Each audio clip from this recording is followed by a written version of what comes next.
A man left bleeding in the woods. A dog that defied every order it was trained to follow.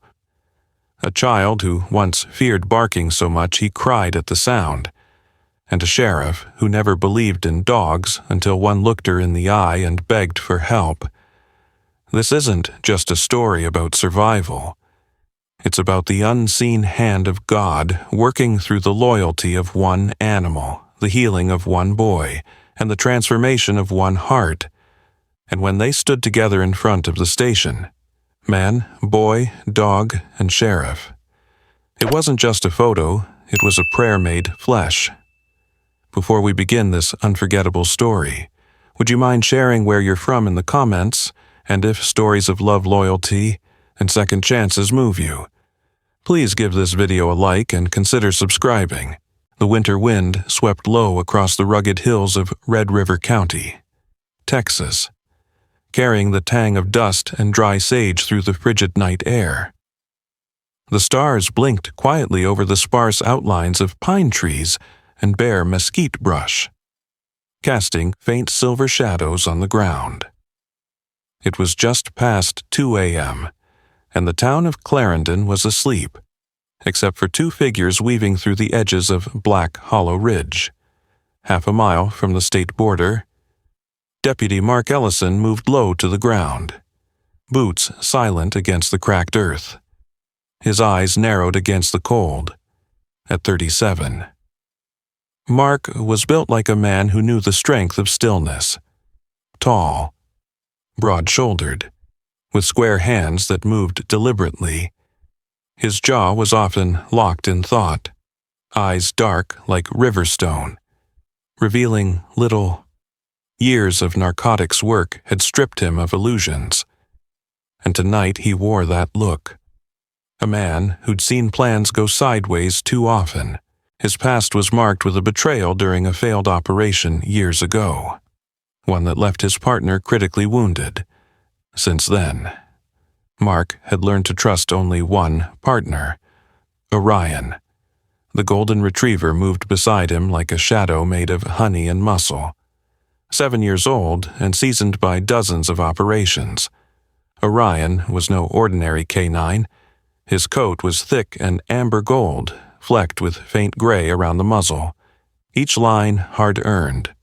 His eyes, warm and intelligent, scanned the darkness with the intensity of a seasoned soldier, unlike German shepherds, whose bark warned the world. Orion rarely made a sound. He communicated through glances, subtle posture shifts, the flick of an ear. His demeanor was calm but alert, loyal to the bone. Mark reached for the button on his shoulder-mounted radio, Unit 4 moving in. He whispered. Only static replied. He frowned. Communications had been jittery since sunset. Interference. Maybe. The mission was simple on paper. Intercept a known meth courier trail rumored to be active tonight. But simple plans don't bleed out in the dark. Something about this felt too quiet. Orion halted, ears twitching, nose lifted toward the wind. A low, almost imperceptible rumble vibrated from his throat. "Yeah," Mark muttered, "I feel it too." Suddenly, the silence shattered. A gunshot cracked like lightning. Then another. Pain exploded through Mark's left side. The impact drove him backward into a thicket of thorn brush. His vision blurred. He felt warmth, too much warmth, spread beneath his tactical vest. He tried to raise his weapon, but his fingers spasmed, weak and unsteady. Orion. He gasped, but the dog was already in motion. Orion spun, placing himself over Mark's body with a snarl that belonged to something wild. His hackles bristled. He barked once, loud and sharp, daring any threat to come closer, but none did. The ambush had come fast, too fast, and now it was over. The shooters had vanished, leaving only the whisper of dry wind and the heavy breathing of a man fading from consciousness. Mark's hand trembled toward his radio. Mayday, officer down. No backup. The radio remained silent. He coughed. Blood spattered his lips. "Go," he whispered to Orion. "Go." But Orion didn't move. Elsewhere. A full hour before dawn. The fluorescent lights of Red River Sheriff's Office buzzed faintly as newly appointed Sheriff Grace Monroe straightened the hem of her Navy uniform. The conference room smelled of old coffee and pine-scented floor polish. It was her first day in the new post, and she had no intention of being late. Grace was 39, tall and poised, with a tightly pulled-back bun that revealed every sharp line of her face. Her posture carried authority. But there was a weariness in her pale green eyes, a woman who had built strength from silence. Years ago, her husband, a former trooper, had been killed during a hostage situation involving a failed negotiation. Since then, she had taken to policy over emotion, order over empathy. Grace ran clean precincts and didn't tolerate loose ends. Trailing behind her was her son, Benji, 10 years old, slight of frame. With curly blonde hair and round glasses too large for his freckled face, he clutched a handheld game console tightly. Head down. Grace had never intended to bring him to work, but the sitter had canceled, and she couldn't reschedule the precinct handover. Benji walked stiffly, trying not to make eye contact with anyone, or any dog. The boy hated dogs. At age 6, he'd been bitten by a neighbor's untrained Doberman, an incident that left not just a scar on his arm, but a deep, trembling fear in his chest. Since then, the sound of barking, even from a distance, could reduce him to silent tears. Grace knew this, but she also knew her precinct had 2 active K9s. She made a mental note to keep Benji in her office. "Sit here," she told him softly, pointing to the edge of the long table. "Don't move. If you need anything, text me." Benji gave a quick nod, eyes never leaving the glowing screen, but his shoulders were tense. Every few minutes, he glanced nervously toward the door, half expecting a dog to charge in. Grace sighed and headed toward the morning briefing room. She didn't yet know that across the county, one of her deputies was bleeding out. She didn't know a golden retriever named Orion was standing guard beneath a sky gone silent. But soon, very soon, the lives of all 4, Mark, Orion, Grace, and Benji, would be tied together by a single thread of loyalty, fear, and the desperate hope that someone, or something, would still come in time. The frost had settled thick across the hilltops of Red River County, veiling the dry winter brush with a shimmer of pale silver under a moon that had already begun its quiet descent. Not a single bird stirred in the pines. The silence was unnatural, too dense, too final. Orion stood still, his golden fur matted and dust-streaked, his breath forming short, rapid clouds in the frigid air. Below him lay Deputy Mark Ellison, his pulse fluttering faintly beneath the blood-soaked uniform. The radio at his side crackled only static, the emergency line as dead as the wind. For the first time in his life, Orion hesitated. Training whispered to stay. Loyalty screamed to guard. But instinct, older than both, gnawed at him. Go, run, save him. The retriever's deep brown eyes flicked across the landscape. Ears perked. Then, with a resolute motion, Orion reached down and pulled a glove from Mark's limp hand. He circled the spot once, pawing at the dirt to scuff a shallow arc into the ground beside the deputy's leg. A scent marker. A sign. Then he turned and bolted.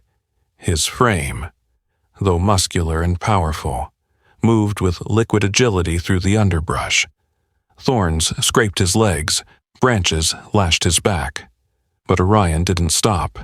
His world had narrowed to a single command. Find help. Now, mile after mile blurred underfoot. The ridges and gullies he'd once sniffed on patrol now rushed past as phantom echoes. Red River's outskirts weren't far. just beyond the edge of the state trailhead, where dirt met faded asphalt, and the territory felt human again. He ran until the scent of gasoline and distant headlights stirred the wind. Sheriff Grace Monroe had always believed in order. Even now, at 6 a.m., with only a lukewarm coffee and the whine of tires beneath her cruiser. Her uniform was crisp, her holster clean, and her jaw tight with focus. The patrol was part routine, part mental rehearsal for her first precinct meeting later that morning. Riding with her, quiet and barely breathing, was Benji, her 10-year-old son, curled in the passenger seat with a red fleece blanket around his shoulders. Benji clutched a tablet to his chest like armor. He hadn't spoken since they left the house. Benji was slight for his age, pale with sandy blonde hair and wide eyes hidden behind thick glasses. He rarely smiled. Ever since the dog attack 3 years ago, when an unrestrained shepherd lunged at him outside a grocery store. His body had remembered what his voice never needed to explain. Now, even the distant sound of barking sent him into trembling silence. Grace glanced at him briefly. "You okay?" But Benji gave a tight nod without looking up. They had just crossed the gravel bend near Old Timber Road when the forest split open. A golden blur leapt from the trees. The cruiser screeched as Grace braked hard, her hand instinctively flying to her holster. Orion landed directly in the headlights, panting, chest heaving, eyes wide and locked onto her face. He dropped the glove, dark and wet with blood, then barked. Once, sharp, deliberate. "Jesus," Grace whispered. Benji screamed. "It's a dog," he cried, hands flying up to his face. "Mom, no, close the window, please." Grace threw the car into park and stepped out, keeping her weight low, her other hand hovering above her sidearm. She recognized the dog immediately. Orion, K9 unit, loyal, trained, but not supposed to be alone. "Where's your handler?" she murmured. Orion took 2 steps toward her, then backpedaled, his way of beckoning. He barked again, spun, then lunged forward and grabbed the hem of her jacket in his mouth, tugging firmly but not violently. "Whoa, whoa," Grace said, crouching. "What are you trying to?" He pulled again. Benji, now pressed against the rear window, began to cry. "Mom, no, don't let it bite you. Please, just get back in." Grace turned briefly, voice calm but firm. "It's okay, baby. He's trying to tell me something." Orion dropped the hem, barked once more, then ran halfway back into the brush. Turning to look over his shoulder, Grace stared at him, then down at the glove, bloodied, torn. She exhaled slowly. Something was wrong. Orion was never out without Mark. Never. Benji sobbed behind the glass. Grace picked up the glove with her gloved hand, held it to the light, her brow furrowed. Then she looked back into the woods where Orion waited, muscles tense, tail held stiff and straight. "Okay," she said softly. "Show me." Orion turned and disappeared into the trees. Grace followed. The brush clawed at her boots as Sheriff Grace Monroe pushed through the tangled forest, her breath quickening with each stride. Orion led the way with relentless purpose, golden fur streaked with dirt and blood, moving as if every second behind him threatened to close a door forever.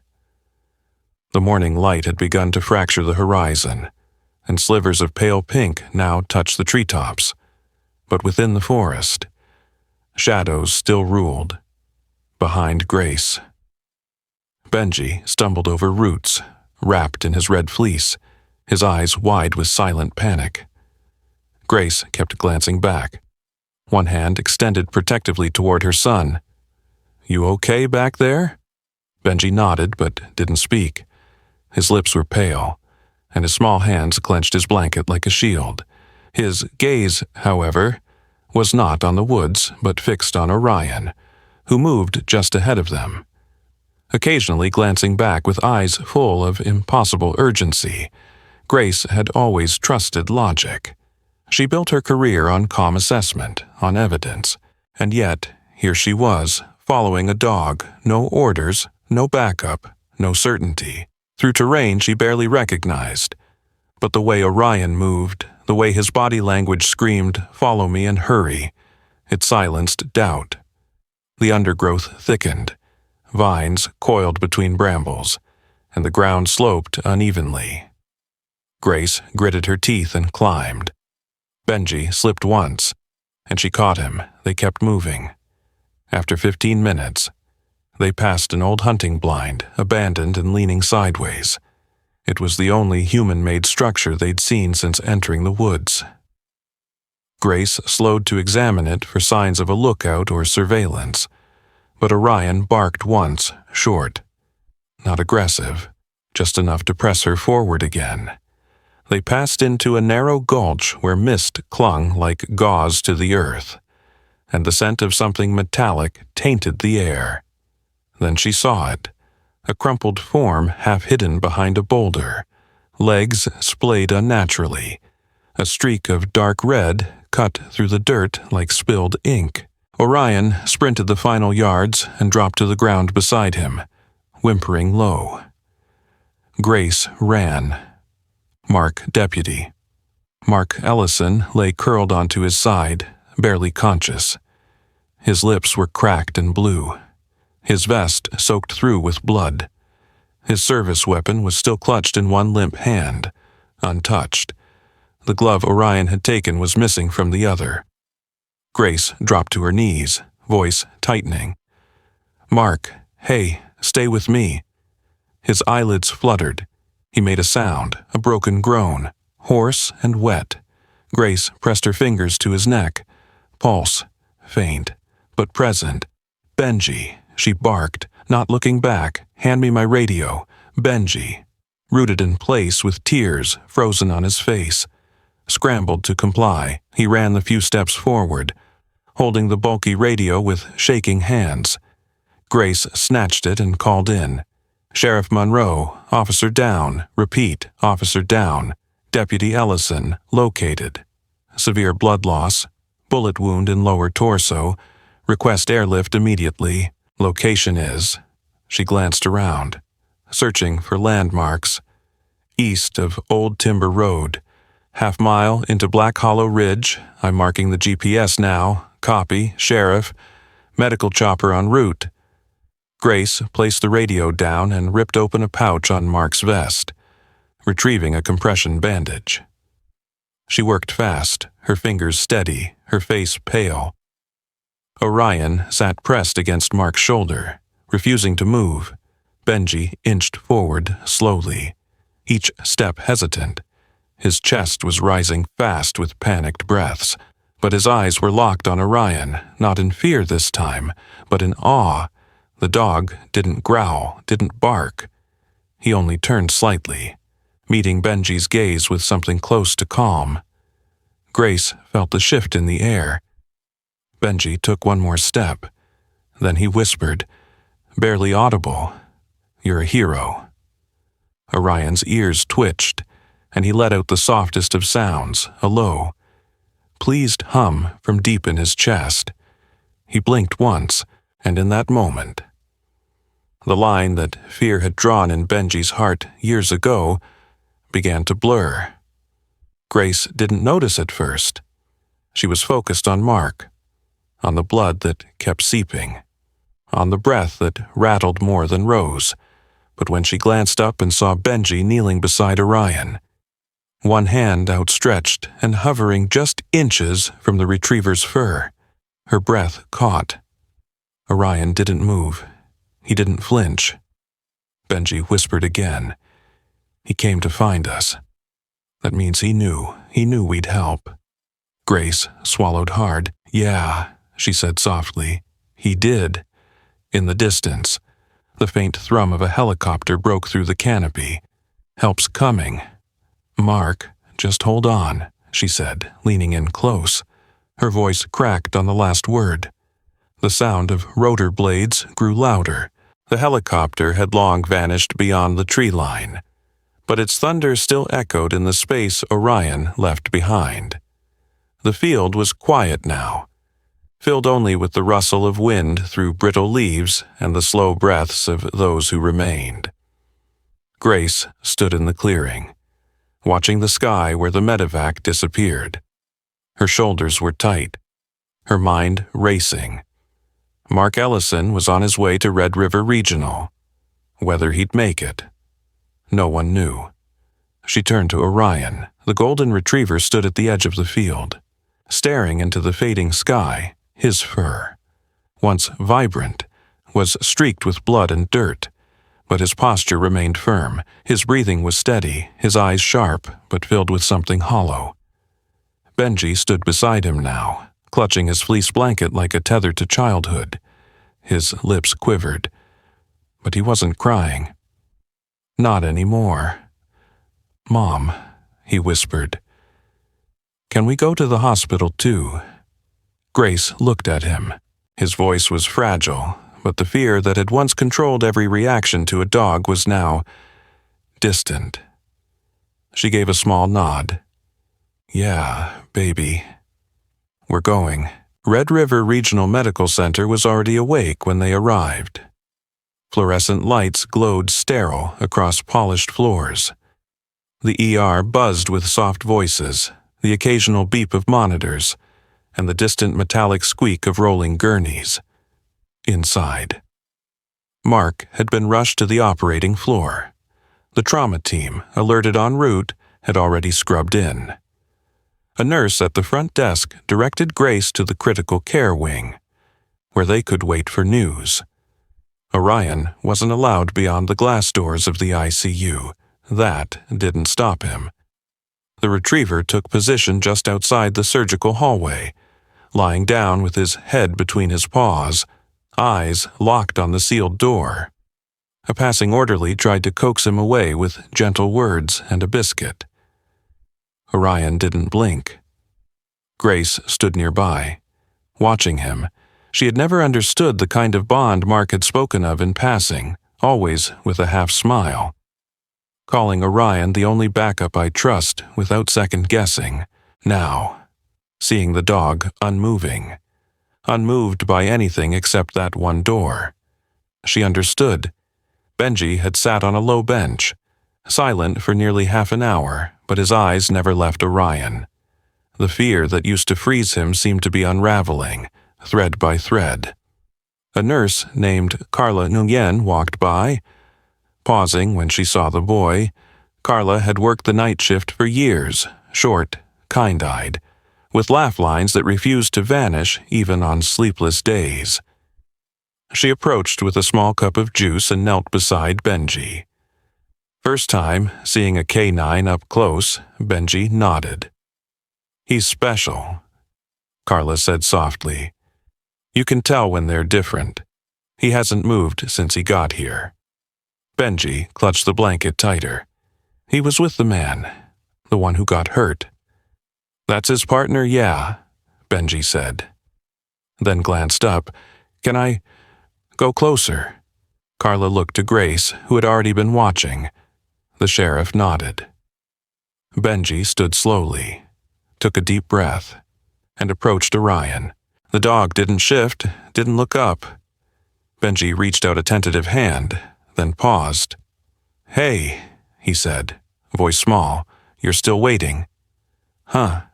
Only then did Orion raise his head. It was a subtle gesture. His eyes met Benji's, and in them, the boy saw no threat, no hunger, no unpredictable wildness, just waiting. Benji stepped closer and, slowly, knelt down beside him. "I used to be afraid of dogs," he whispered, "but not you." Orion's tail tapped the floor once. Benji took one more breath, leaned forward, and wrapped his arms gently around the dog's thick neck, and cried. Grace watched the moment from a few steps away. Her arms folded tight. Something in her chest shifted, gently, painfully. None of them said a word. the hallway filled with the faint hum of machines and the soft shuffle of nurses' shoes. Still no doctor. Still no update. Orion remained at the door and waited. Chapter 5. When he returned. The lights in the ICU were dimmed to a soft amber as the long night finally gave way to morning. Outside the tall windows, fog curled low over the hospital parking lot, swallowing the outlines of the world beyond. The steady beeping of a heart monitor was the only sound in the room, a metronome marking time in breaths and heartbeats. Mark Ellison stirred. His eyelids fluttered open slowly, as if lifting them required more strength than he had left. For a moment, all he saw were blurred shapes, light and shadow, ceiling tiles, and the fog of painkiller-induced sleep. Then came the sterile scent of antiseptic, the cool weight of a nasal cannula, and the dull ache blooming in his side. It took another few moments before the world came into focus.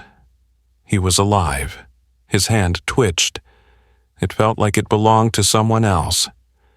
As his fingers shifted across the sheet, they brushed something warm and soft. He turned his head with effort. Orion. The golden retriever was curled up at the side of the bed, eyes closed, one ear twitching with each beep from the monitor. His fur, though groomed clean since arriving, still bore a few burrs around the collar and faint streaks of something darker that hadn't yet faded completely. Mark blinked, and moisture clouded his vision. "Hey," he whispered. Orion's eyes snapped open. The dog lifted his head, stared at him for a long moment, then carefully placed one paw on the bed's edge. His nose nudged Mark's fingers with gentle insistence. "You made it," Mark murmured. "You brought me home." A deep exhale trembled from Orion's chest. He lowered his head to rest against Mark's hand and closed his eyes again, this time with peace. The door to the ICU opened quietly, and Grace Monroe stepped inside. She had changed from her uniform into plain clothes, gray jeans, a flannel shirt, and her badge clipped to her belt. Her hair was loose, something rare for her, and her face was pale, drawn from too little sleep and too many questions left unanswered. But her expression now carried something else too. Humility. Mark turned toward her slowly. "Sheriff." Grace took a breath and moved to the edge of the bed. "No, just Grace." He managed a weak smile. "Guess I didn't die." "No, you didn't," she replied. Her voice trembled. "Just once, and that's because of him."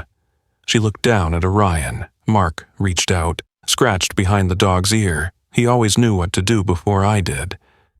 Grace hesitated, then sat. "You were right about the bond, about what these dogs mean. I used to think it was just protocol, useful tools. But that night, what I saw out there, what he did, it changed me." Mark raised an eyebrow. She nodded. "I've already signed a proposal to expand our K9 unit, not just expand it, invest in it, train better. Build relationships between handlers and animals from day one. And I want you to help lead that." Mark blinked slowly. "You sure I almost didn't make it? You did make it. And your dog never left your side. That's what I want the others to learn." There was a pause. "Also," she added, "I owe you an apology. I doubted you. I doubted this whole program." Mark chuckled, then winced at the pain. "You can make it up to me by letting Orion ride front seat from now on." Grace smiled. A knock on the door broke the moment. Benji peeked in, a bit taller than before, not in height, but in presence. He wore a soft blue hoodie and clutched a rolled-up flyer in one hand. His glasses were slightly crooked, and his backpack strap hung lopsided, but he no longer looked like the same boy who hid from dogs behind his mother's legs. "Is he awake?" he asked. "He's awake," Grace said gently, "Come in." Benji stepped inside. Nervous, but eager. He moved to the opposite side of the bed, where Orion's tail thumped lightly in greeting. Benji reached out and scratched Orion's back, then turned to Mark. "I'm signing up," he said. Mark raised an eyebrow. Signing up for what? Benji unrolled the flyer. It was from a local dog training program, specifically for children learning how to work with therapy and service animals. "I want to help train dogs, like Orion. Maybe not police dogs, but the kind that help people." Grace watched from the chair, surprised but proud. Mark smiled, then looked down at Orion. "You're getting pretty popular." Partner. 2 weeks later. The morning sun cast long shadows across the brick walls of the Red River County Sheriff's Office, in front of the main entrance. A small group had gathered for a quiet ceremony. No press, no speeches, just a moment among those who understood. Mark stood tall now, still healing, but stronger. He wore his uniform again, the badge polished bright. Orion sat at his side, wearing a new collar with a silver K9 medal attached. Grace stood to Mark's left, arms crossed, but a rare, easy smile on her face. Benji stood in front of Orion, his hand resting gently on the retriever's head. A young deputy named Tom Ellis held up a camera. Tom was lanky and earnest, barely 23, with hair that always stuck up like he'd just rolled out of bed. Ready, Mark looked down at Orion, then back up. Always. The shutter clicked. The image captured all 4 of them. Cop, sheriff, boy, and dog, standing under the early light, a new kind of family, built not from blood, but from trust, from survival, from the bond between a man who nearly died, a dog who wouldn't give up, a boy who learned to be brave again, and a woman who found something she hadn't realized she was missing. Belief, sometimes. Miracles don't arrive with thunder or fire. They come in the form of fur and loyalty, of silent prayers answered through the unbreakable bond between a man and his dog. Orion wasn't just a K9 officer. He was a messenger of hope, a reminder that in our darkest moments, God can work through even the smallest of His creations to bring light back into our lives. This story isn't just about survival. It's about faith. Faith that someone will come when we're too weak to call. Faith that love, even in the shape of paws and wagging tails, can move mountains. And perhaps, like Benji, we're all just one moment of courage away from overcoming our greatest fears. If this story touched your heart, take a moment to reflect on the silent miracles around you. They're closer than you think. Please share this video with someone who believes in second chances. Leave a comment with the word Amen if you believe that God still works through love, loyalty, and even a dog's heart. Subscribe for more real stories of hope, faith, and the quiet heroes among us. May God bless you and protect those you love.